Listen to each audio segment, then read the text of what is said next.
So Barcelona have won their most important game. Most important तो नहीं, मतलब बहुत ज़्यादा इम्पोर्टेंट गेम था। क्योंकि देखो बार्सिलोना के लिए कौन से प्लेयर्स मिसिंग थे? राफिनिया, पेड्री, उसके बाद फ्रैंकी डियोंग। अगर आप एक लिस्ट बनाओगे ना बार्सिलोना के इस सीजन के लिए सबसे ज़्यादा इंपॉर्टेंट प्लेयर्स की लिस्ट अगर बनाओगे तो उसमें से आएगा Frenkie de Jong, Raphinha, Pedri, Lamine Jamal.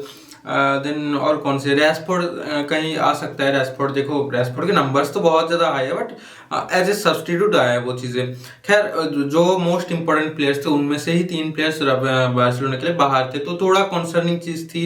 Obviously Mayor का मतलब सरप्राइज दे सकती है, ऐसे नहीं कि रेलिगेशन बैटलिंग टीम है हमेशा से कि मतलब बार्सिलोना को हरा ही नहीं सकती है, वन साइडेड मैच होगा, नहीं ऐसा नहीं था। हाँ, मैच हालांकि हुआ वन साइडेड, क्योंकि बार्सिलोना के जो प्लेयर्स थे जो मतलब एज ए सब्स्टिट्यूट रहते हैं दूसरे मैचेस में, लेकिन कल के मैच में स्टार्ट किया कसाडो। उसके बाद बर्नाल का कैमियो बहुत बहुत बेहतरीन था।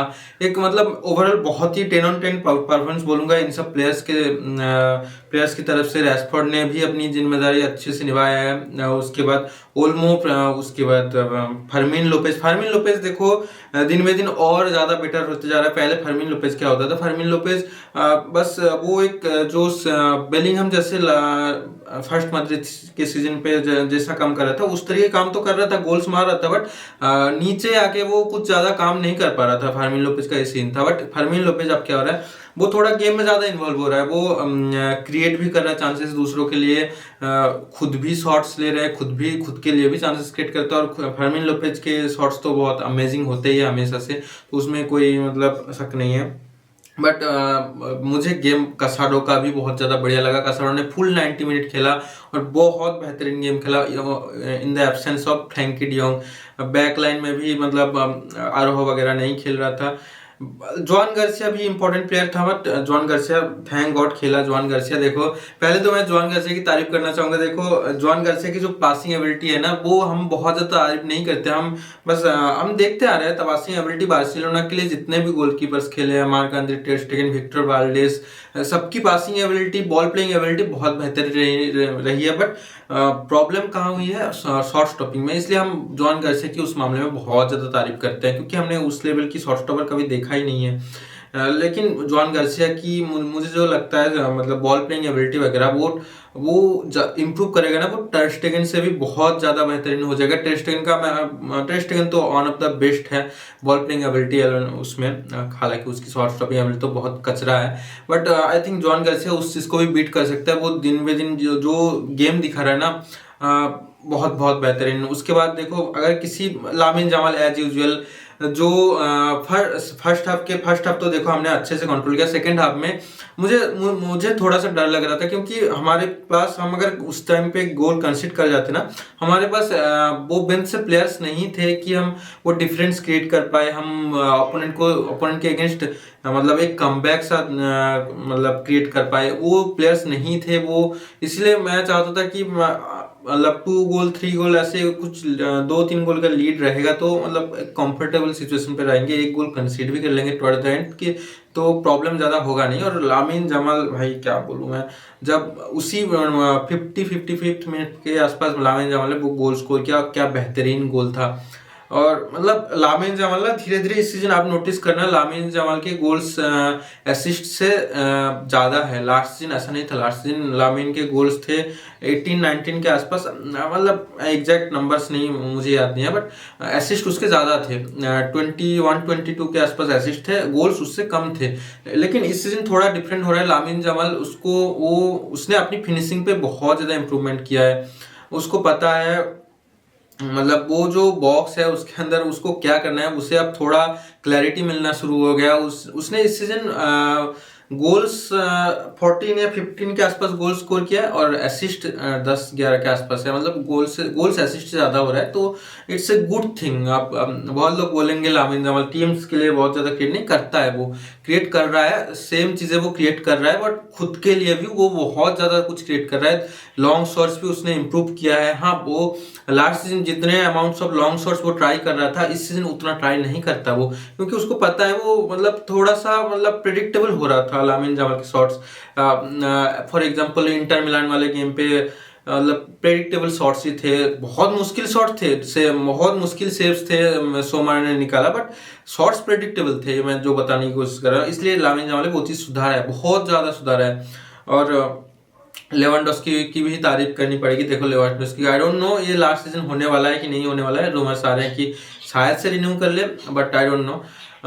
होपफुली मेरे हिसाब से देखो सैलरी कट लेके उस सैलरी पे तो रिन्यू नहीं हो सकता दोस्तों, बट सैलरी कट लेना पड़ेगा। और रिन्यू मैं चाहता हूँ लेवेंडोस्की रहे, क्योंकि रिगार्डलेस ऑफ द फैक्ट कि हम कोई स्ट्राइकर साइन करे ना करे, क्योंकि लेवेंडोस्की का जो एक्सपीरियंस रहा है आप लोगों को पता ही होगा, जो लामिन जमाल, रफीनिया, फेरन टोरेस, इन सारे प्लेयर्स की इंप्रूवमेंट में लेवेंडोस्की का बहुत ज़्यादा हाथ रहा है। और अगर फ्यूचर में इस सीजन हम अगर कोई स्ट्राइकर साइन करते भी है, अल्वारेज, अगर जो रूमर्स आ रहे हैं, आई डोंट नो, मुझे थोड़ा मतलब वो रियलिटी से दूर लगता है अल्वारेज, हालांड, ये सब स्ट्राइकर्स की साइनिंग। अगर खैर जो भी स्ट्राइकर्स की साइनिंग होती है, लेवेंडोस्की उनके साथ एक साल भी बिताया ना, बहुत ज़्यादा इंप्रूवमेंट होगा उन स्ट्राइकर्स के लिए, बहुत ज़्यादा हेल्प होगा बार्सिलोना के लिए भी। लामिन जमाल, पेड्री, इन सबकी इंप्रूवमेंट तो होगा ही, क्योंकि लेवेंडोस्की पूरे इस टीम में सबसे सीनियर प्लेयर है और सबसे एक्सपीरियंस प्लेयर है। सिर्फ एक्सपीरियंस सीनियरिटी नहीं है, वो बंदा मतलब हर लेवल पे खेल चुका है, one of the greatest player of all time बोल सकते हो। मतलब हाँ, थोड़ा ज़्यादा हो जाएगा, बट हाँ, हमारे एरा के तो one of the greatest player of all time ही रहा है। तो उस ऐसे एक नाम अगर आपके स्क्वाड में रहता है, तो मतलब प्लेयर्स को बहुत ज़्यादा हेल्प होता है एक्सपीरियंस गेन करने में, कॉन्फिडेंस में, हर चीज़ में गेन होता है। कैसे मुश्किल से मुश्किल सिचुएशन को टैकल करना है, लेवेंडोस्की से ज़्यादा अच्छे से कोई नहीं आपको सिखा पाएगा। तो उसका मेरे हिसाब से उसका रहना है, मतलब नेक्स्ट सीजन थोड़ा इंपॉर्टेंट लग रहा है। अगर पे कट होता है तो, अगर पे कट नहीं होता तो देखो कुछ नहीं कर सकते, ही हैज़ टू लीव, उसके अलावा कोई चॉइस नहीं है। बात करते हैं दूसरे प्लेयर्स की, रैशफोर्ड। देखो रैशफोर्ड का गेम भी मुझे लगता है धीरे धीरे वो जिस मतलब उसने, हाँ, कल के गेम में उसने कोई जीए नहीं दिया आई गेस, बट उसका जनरल गेम प्ले बहुत ज़्यादा इंप्रूव हुआ है। वो ट्रैक बैक करता है, कभी कभी करता है, हाँ, कभी कभी नहीं करता। उसकी फ्री किक टेकिंग एबिलिटी फाड़ है भाई, फाड़ है। एंड जेन्युइनली लगता है लियो मेसी के बाद देखो फ्री किक स्कोर हुए हैं। लेवेंडोस्की ने एक फ्री किक स्कोर किया, पाब्लो तोरे ने एक स्कोर किया, फेरन टोरेस ने एक स्कोर किया, if I am not wrong Raphinha ने भी एक स्कोर किया, और रैशफोर्ड ने हाल ही में एक फ्री किक स्कोर किया। बट रैशफोर्ड की हर एक फ्री किक में ना वो थ्रेड दिखता है गोलकीपर के अंदर। उसने total if I am not wrong 4 या 5 फ्री किक लिया है बार्सिलोना में, और सारे फ्री किक्स बहुत क्लोज थे। एक तो उसने गोल मारा, कल के फ्री किक में भी गोलकीपर का एक बहुत बेहतरीन सेव था। मैं जो बोलने की कोशिश कर रहा था, एक थ्रेट दिखता है, हाँ, कि ये अगर फ्री किक ले रहा है तो हाँ अंदर भी जा सकता है, रियल थ्रेट है वो। राफिनिया या फिर कोई लेवेंडोस्की, लामिन जमाल कोई भी लेता है तो उतना बड़ा थ्रेट नहीं दिखता है। तो ये एक बहुत अच्छा सोल्यूशन है बार्सिलोना के लिए। बार्सिलोना के पास जो फ्री किक टेकर्स थे बहुत ज़्यादा इनकॉन्सिस्टेंट थे, रफीनिया लेता था, लामिन जमाल लेता था, कोई एक फिक्स्ड बंदा नहीं था। मुझे लगता है राइट फुटेड जो फ्री किक्स होंगे वो सारे रैशफोर्ड लेने वाले अब से, तो ये थोड़ा हेल्प होगा बार्सिलोना को। रैशफोर्ड का इन जनरल गेम भी बहुत अच्छा हुआ है। बात करें देखो बाल्डे और रैशफोर्ड अगर साथ में खेलते हैं ना, बहुत अच्छा, मुझे रैशफोर्ड या फिर रफीनिया भी खेलते हैं ना, बहुत अच्छा, एक दोनों एक दूसरे को कॉम्प्लीमेंट करते हैं। क्योंकि देखो बाल्डे के पास एक तो बहुत ज़्यादा पेस है, हमारे जो विंगर्स है ना वो कट इन करके जब घुसते हैं तो जब वहां पे अगर बॉल लूज करते हो ना, तो हमारी टीम तब अचानक से काउंटर अटैक पड़ता है, उस काउंटर अटैक को टैकल करता है बाल्डे बहुत बहुत बेहतरीन तरीके से। इस मामले में मुझे अगर पूरी यूरोप में अगर किसी फुल बैक के ऊपर ट्रस्ट हो ना, बाल्डे के अलावा वो शायद से अल्फांसो डेविस कर सकते हैं या फिर नुनो मेंडिस कर सकते हैं। इन दोनों के अलावा कोई भी बाल्डे के टक्कर में तो नहीं है। इस स्पेशली इस चीज में ट्रैक बैक करके काउंटर अटैक को रोकने में बाल्डे का बहुत ज्यादा हाथ रहा है, कल भी उसने किया है। और बाल्डे ना इतनी प्यारी तरीके से बॉल निकलता है और उसकी ड्रिबलिंग एबिलिटी भी इतनी बेहतरीन है, फाड़ खेला उसने भी। बाल्डे का गेम भी बहुत बेहतरीन था। और जोआ गोंसेलो देखो कल तो लेफ्ट विंग खेल रहा था, आई नो कि फ्लिक थोड़ा दोनों लेफ्ट बैक को साथ में खिला के थोड़ा गेम को डिफेंसिवली खींचने की कोशिश कर रहा था, क्योंकि देखो मैच हमारे हाथ में था। और मतलब मैं क्या बोलूँ, मतलब ये गेम इतना इंपॉर्टेंट था, फ्लिक ने सोच लिया था कि इसके बाद 2-3 गोल की लीड हो गई, हमें अब ज़्यादा कुछ करने की जरूरत नहीं।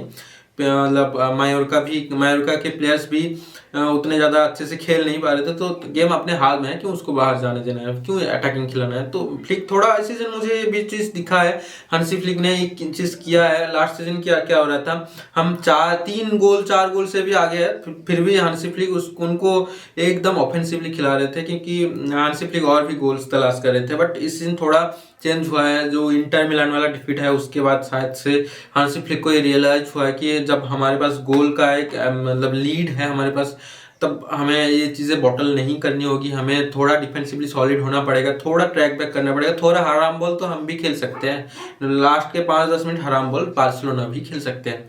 खैर बार्सिलोना ने तो अपना गेम जीत लिया, 4 पॉइंट का लीड अभी तो है बार्सिलोना के पास। Let's see, hopefully Real Madrid अपना पॉइंट ड्रॉप करे नेक्स्ट गेम में। बात करते हैं मैनचेस्टर यूनाइटेड को मतलब ना मुझे लगता है वो ड्रीम मैनेजर से मिल गया। जैसे पता हांसी फ्लिक ने बार्सिलोना में आके एक रेवोल्यूशन चला दिया। हांसी फ्लिक से पहले बार्सिलोना देखो टॉप यूरोपियन लेवल पे थोड़ा बहुत कम्पीट कर रहे थे, क्वार्टर फाइनल से हम बाहर हुए थे। उसके पहले सीजन ला लीगा जीत तो रहे थे, बट वो गेम ना सबको पता था कि बार्सिलोना का गेम 100% मतलब वो कंफर्टेबल तरीके से जीत नहीं रहे थे, ऐसे तैसे जीत रहे थे।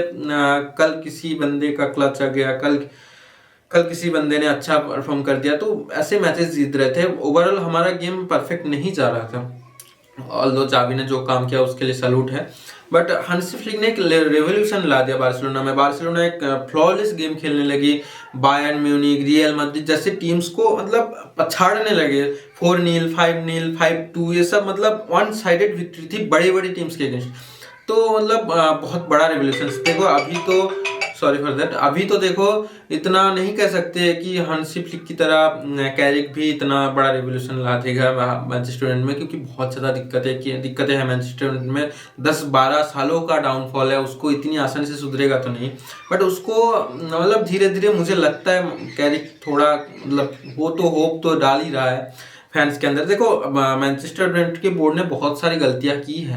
पास्ट में जो मैनेजर्स अच्छा कर रहे थे उनको अपने सैक किया, टॉप 4 ला रहे थे, चैंपियंस लीग क्वालिफाई करवा रहे थे, उनको आपने सैक किया है। तो मतलब उसके बाद आपने जो मैनेजर साइन किए, एरिक टेन हैग उसके बाद रूबेन अमोरिम, दोनों ही इतने बड़े बड़े डिजास्टर रहे हैं। अभी आप वो चीज़ें मतलब अभी तो आपके लिए टॉप 4 बहुत बड़ी बात है यूनाइटेड के हिसाब से देखा जाए तो इसलिए मुझे लगता है जो मैनेजर अभी मतलब कैरिक के अंदर मुझे दिख रहा है ना, प्लेयर्स थोड़ा कॉन्फिडेंस दिख रहे हैं प्लेयर्स को, मतलब वो हंगरी है जीत के लिए, वो गोल के लिए हंगर उनका दिख रहा है, जो कि एमोरियम, टेन हैग सबके अंडर मिसिंग थे। ऐसे लग रहा है जबरदस्ती खेल रहे हैं। आधे प्लेयर्स तो मैनेजर से नाखुश रहते थे, आधे प्लेयर्स लोन पे निकल गए, सेल कर दिया गया, हालांकि उनकी भी गलती थी मैं मान रहा हूँ, बट ड्रेसिंग रूम में माहौल बहुत खराब था। बट अभी ऐसा लग रहा है प्लेयर्स सारे यूनाइटेड है, प्लेयर्स सारे जीतना चाहते हैं, प्लेयर्स गोल मारना चाहते हैं, हर एक मैच को डोमिनेट करना चाहते हैं, और I think United is on the right track.